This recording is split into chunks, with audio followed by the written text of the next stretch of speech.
Well, good afternoon and welcome to She Bites Daily. I'm your host, Mendalena, and these are your major Me Too news for Friday, June 21st. Oh, no, I don't want that. A Vancouver-based anti-violence on women's organization has canceled their sponsorship with Westjet Airlines after getting called out by She Bites Media. Wavaw, the Women Against Violence Against Women's group, had a fundraiser draw for two round-trip tickets with Westjet posted on their Facebook page yesterday. Westjet, of course, is in the middle of a 3-year-long battle to deny and delay women seeking justice in the courts for a systemic breach in contract and failure to keep female flight attendants safe from pilot sexual abuse. They have so far lost 2 lower court appeals, including the BC Supreme Court and BC Court of Appeals, and is now attempting to appeal with the Supreme Court of Canada. I know all this because I'm the lead representative plaintiff for the proposed class action, and I can tell you with all certainty Wavaw knows about us and about WestJet's indiscretions. I have contacted them in the past for public support when I went to protest sexual harassment across the airline industry at Wavaw Airport by myself twice.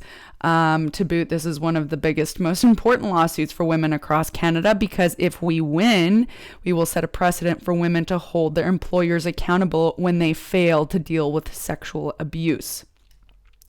Thankfully, our VP Sam Fazio caught the Wavaw draw notification through an email yesterday afternoon. It's when She Bites sent an email and an open letter to Wavaw, at which point they canceled their online fundraising event, thank you, with WestJet and sent us the following message. We are incredibly grateful that you have taken the time to bring this to our attention and hope that you've seen that we've taken the auction down. We will be returning the tickets to WestJet, and in addition, we'll be looking at developing a gift acceptance policy that will guide and support our fundraising work. We are deeply saddened that we have caused harm and certainly accept that we have made grave error in judgment. We want to be accountable and will certainly reflect on our actions.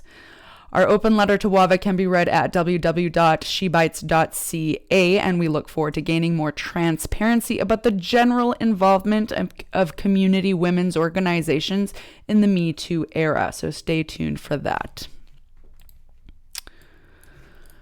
An Indigenous woman is suing the Rcmp officer who asked if she was at all turned on while she was being sexually assaulted.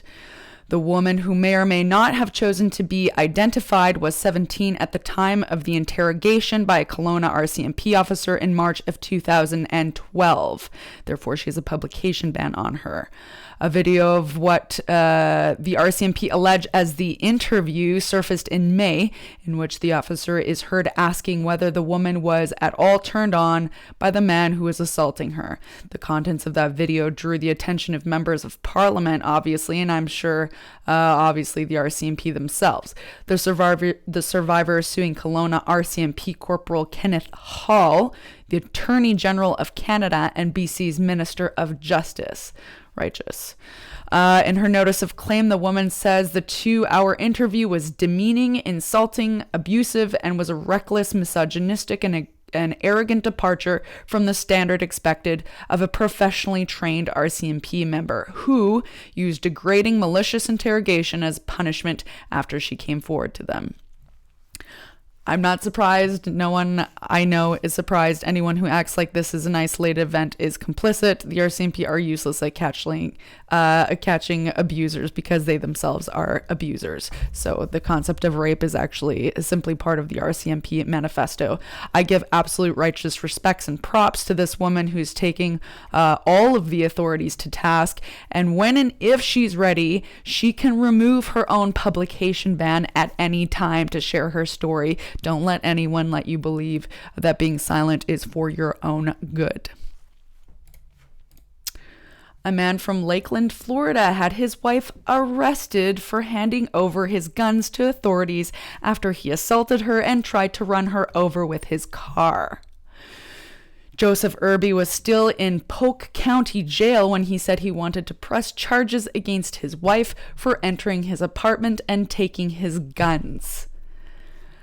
Oh, The 32-year-old woman, Courtney Irby, was then arrested by the LPD when she told them she had taken her husband's guns from his Village Center Drive apartment after attempting to run her over with his car.